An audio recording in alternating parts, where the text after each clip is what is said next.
Magandang araw mga bata! Ako muli si Teacher Nathan, ang iyong guro sa Science. Tayo ay nasa ika-6 na linggo na.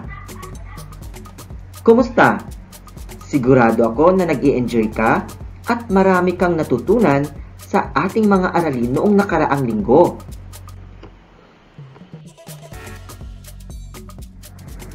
Ngayon, may bago na naman tayong matutunan na konsepto sa agham ngayong araw. Ito ay ang mga pagbabago sa liquid at gas bunga ng temperatura.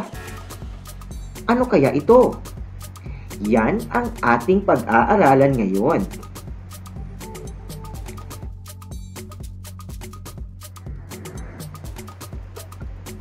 Bago natin pag-aralan ang ating bagong aralin, atin munang balikan ang ating nakaraang leksyon tungkol sa melting at freezing. Ang solid ay nagbabago ng anyo patungong liquid sa pamamagitan ng melting. Ang yelo ay natunaw at nagiging tubig sa pamamagitan ng prosesong ito na tinatawag nating melting.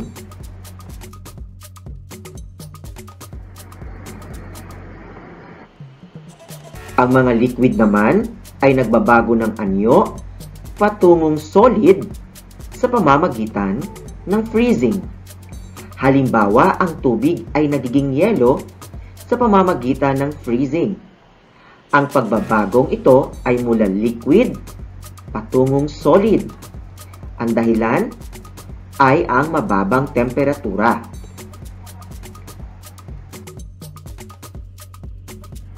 Ngayon, isulat ang letra ng tamang sagot kung ang pangungusap ay nagsasabi tungkol sa freezing at melting.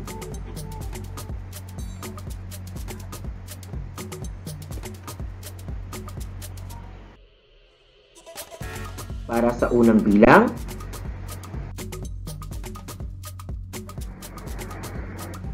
alin sa sumusunod ang nagpapakita ng pagbabagong anyo mula liquid patungong solid? A. Gatas, B. Yelo, C. Juice, D. Honey. Ang tamang sagot ay letrang B. Yelo.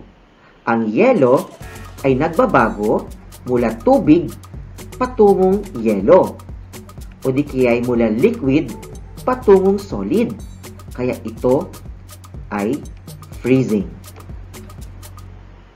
Para sa ikalawang bilang, ito ay kagamitang panukat sa temperatura, init o lamig ng isang bagay. A. Cylinder, B. Thermometer, C. Barometer, at D. Weighing scale. Ang tamang sagot ay thermometer.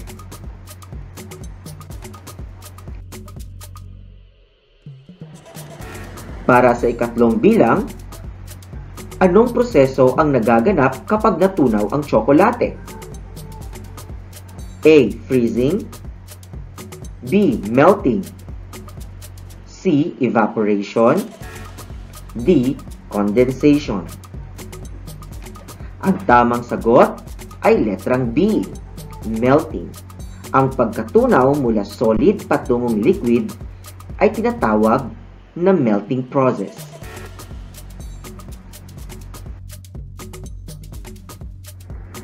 Para sa ikaapat na bilang, ito ay tumutukoy sa init o lamig ng isang bagay.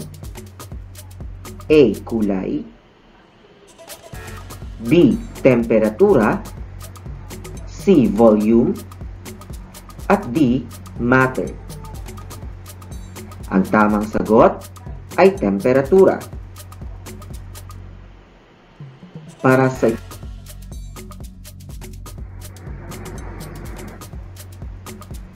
sa ikalimang bilang, anong proseso o pagbabago ang ipinapakita sa larawang ito? A. Freezing, B. Melting, C. Evaporation, at D. Sublimation. Ang tamang sagot ay letrang D, melting.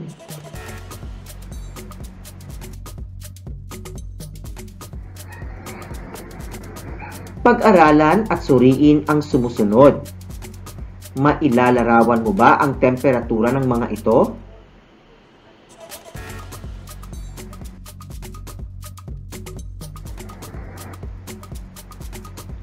Ano ang nangyayari sa tubig sa loob ng takuri kapag pinapainitan o inilagay sa kalan na may apoy?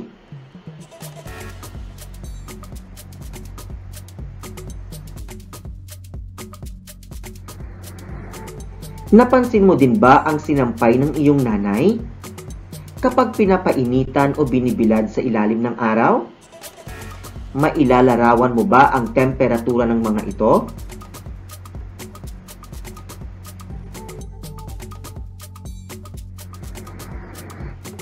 Ano nga ba ang temperatura? Ang temperatura ay tumutukoy sa init o lamig ng isang bagay. Ang pag-obserba at paghipo ay paraan upang malaman kung mainit o malamig ang isang bagay. Ang bagay na mababa ang temperatura ay malamig at ang mataas na temperatura naman ay mainit.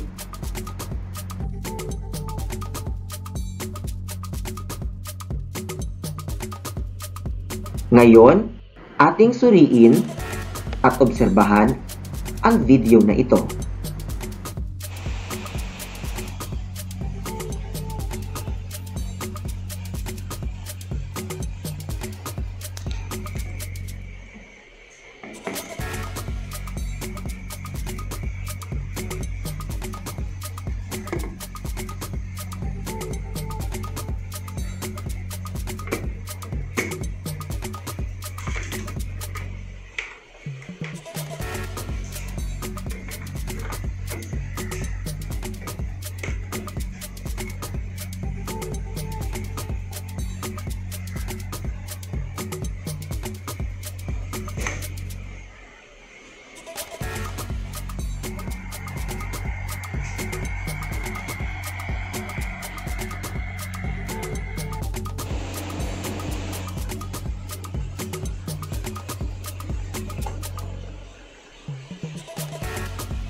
Pagkatapos nating mapanood ang video, narito ang mga katanungan.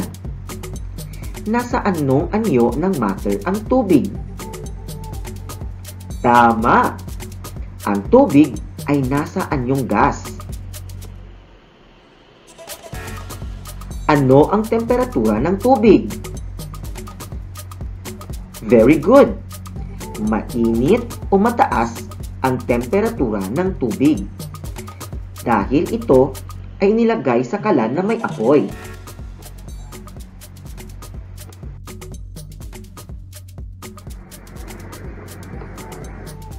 Ano ang inyong naobserbahan sa tubig na pinakuluan?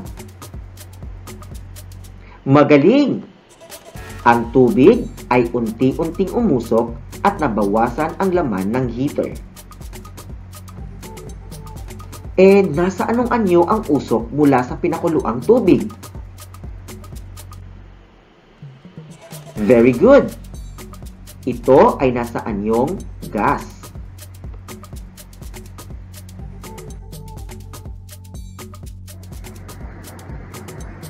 Ang matter ay nagbabago ng anyo patungo sa bagong anyo kapag ito ay nainitan.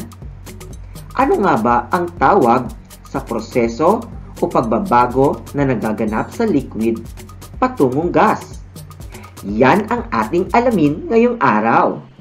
Handa ka na bang makinig? Handa ka na bang matuto?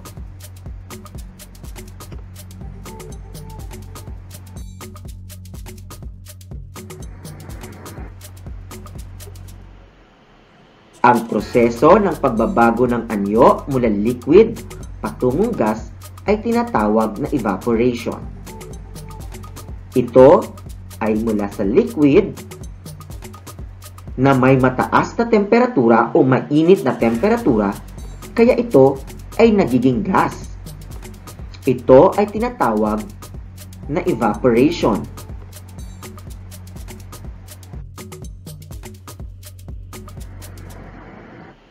Maobserbahan mo kung paano nagbabago ang liquid patungong gas sa kumukulong tubig. Kukulo ang tubig sa temperaturang 100 degrees Celsius.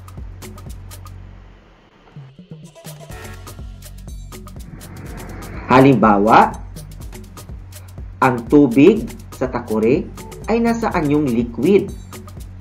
Pero, kung ilalagay ito sa kalan na may apoy at mainit ang temperatura nito, ito ay kukulo at uusok. Ang usok ay nasa anyong gas.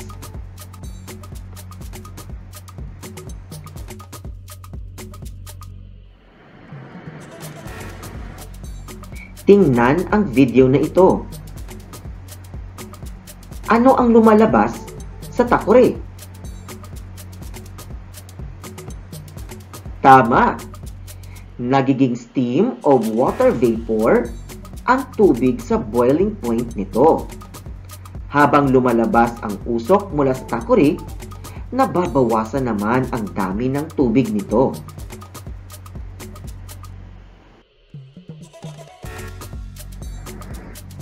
Isa pang halimbawa, ang mga natuyong damit mula sa pagkasampay ay isang halimbawa ng evaporation. Katulad lamang ng mga sinampay na ito. Ito ay may tubig o basa pa ang mga tuwalya. Kaya ang tubig na nasa tuwalya ay nasa anyong liquid. Sa tulong ng sikat ng araw, ito ay naiinitan. O di kaya'y ang temperatura nito ay mataas. Kaya, ang sinampay ay natuyo. Ang tubig na nasa sinampay ay nag-evaporate o nag-anyong gas.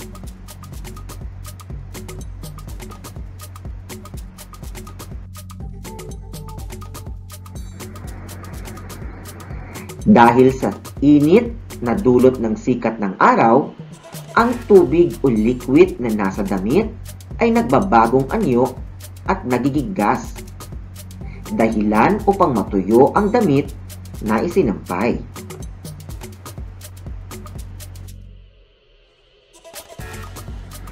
Katulad ng halimbawa na ito, ang tubig sa dagat o karagatan kapag naarawan o naiinitan, ang temperatura ay mataas. Kaya, nag-i-evaporate ang tubig at nagiging water vapor. Ang water vapor ay nagiging ulap. Ang tawag sa prosesong ito ay evaporation. Ang evaporation ay pagbabagong anyo mula liquid patungong gas.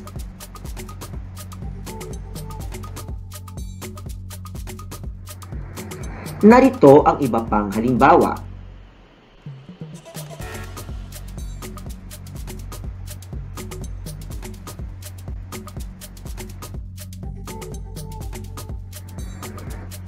Mahalaga ba ang prosesong evaporation?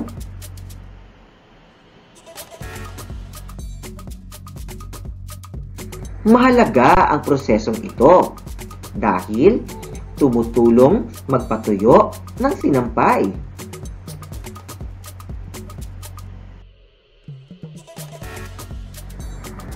Ito ay napapabilis ang pag-subside ng tubig sa kanal o tubig baha para mabilis mawala. Ito ay nangyayari sa tulong ng sikat ng araw.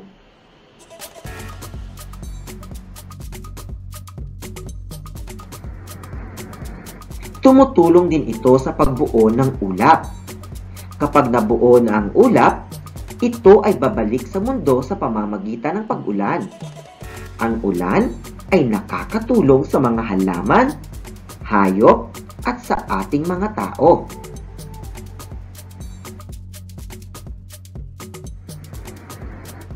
Ngayon, panuorin natin ang eksperimento tungkol sa evaporation. Naglagay ako ng baso na may tubig. Ito ay aking inilagay sa kalsada na kung saan mataas ang temperatura dahil matindi ang sikat ng araw. Akin itong inobserbahan sa loob ng 3 araw. Kung inyong mapapansin, ang tubig sa loob ng baso ay unti-unting nababawasan kada lipas ng 1 araw. Ang tubig ay nagiging gas o water vapor. Hindi man natin nakikita ang water vapor dahil ito ay nasa anyong gas. Nalalaman natin na ang water vapor ay napunta sa ating himpapawid o di kaya sa ating atmosfera. Ang water vapor or steam ay umakyat sa taas at tumutulong sa pagbuo ng ulap. Talaga namang naunawaan mo na ang pagbabagong nagaganap sa liquid patungong gas. Tandaan na ang matter ay nagbabago ng anyo patungo sa bagong anyo kapag ito ay nainitan. Tulad lamang ng ating eksperimentong ginawa kanina. Ang tubig sa loob ng baso ay liquid. Nung nainitan siya, ito ay nagiging water vapor o pumunta sa anyong gas. Ang temperatura ay nakakatulong sa pagbabagong anyo ng ating matter. Ang temperatura ay tumutukoy sa kung gaano kainit o gaano kalamig ang isang bagay. Ang thermometer naman ay ginagamit na instrumento upang matukoy ang init o lamig ng isang bagay.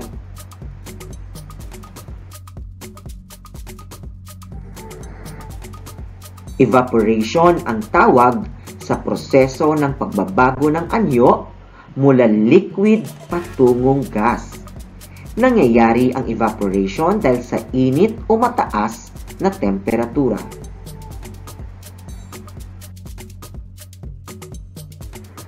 Ngayong alam mo na ang prosesong evaporation, dumako tayo sa ating gawain. Nais kong kumuha ka ng ballpen at kwaderno at sagutin natin ang sumusunod na tanong. Handa ka na ba?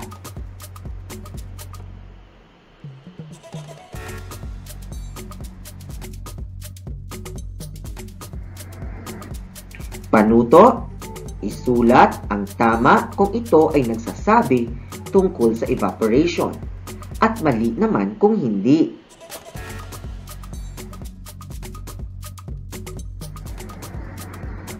Para sa unang bilang, nagaganap ang evaporation dahil sa mataas na temperatura. Tama o mali? Ang tamang sagot ay tama. Para sa ikalawang bilang, namumuo ang ulap sa prosesong evaporation. Tama o mali? Ang tamang sagot ay tama. Magaling! Tama ang iyong sagot.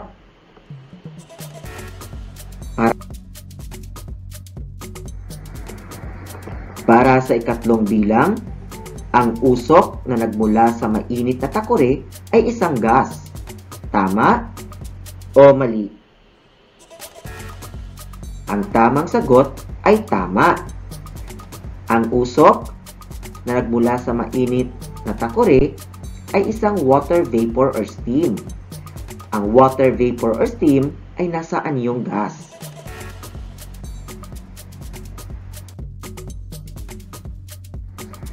Para sa ika-4 na bilang, hindi mahalaga ang prosesong evaporation. Tama o mali? Ang tamang sagot ay mali dahil mahalaga ang prosesong evaporation. Nililinis nito ang ating paligid sa pamamagitan ng pag-akyat ng isang water vapor or steam at namumuo bilang ulap. Ang ulap, kapag ito ay mabigat na, ito ay bumabalik sa ating mundo sa pamamagitan ng isang ulan.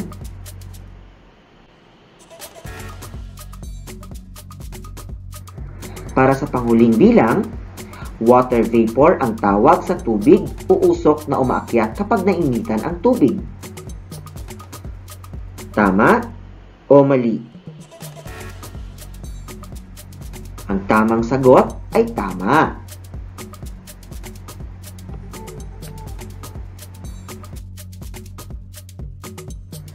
Ngayon, binabati kita dahil nagawa mo ng maayos at wasto ang ating gawain.